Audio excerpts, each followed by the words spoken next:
How to log in into California sales tax account. Hi everyone, welcome back to my channel How to Log In. I am back again with a quick and easy tutorial on how to log in into California sales tax account. So let's get right into the tutorial. Firstly, make sure that you have a stable internet connection. After that, open any browser you have on your device. For example, I will use Safari. Now search for the California sales tax login in the search bar. As you can see, I have already searched for it. Here, click on the first link that you see on your screen. Wait for a while until it loads up completely. Once it loads up, you will be directed to this page. Here on the right side, you can see the two options, login and register.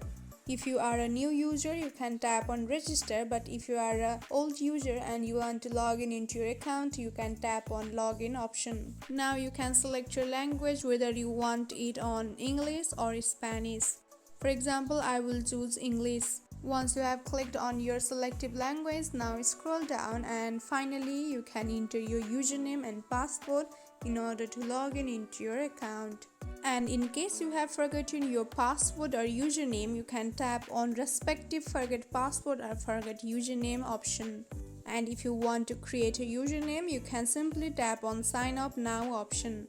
So that's all. In this simple way, you can log in into your California sales tax account. I hope this video helped you. Thank you for watching till the end. Don't forget to drop a like and subscribe for more tutorials. Bye bye.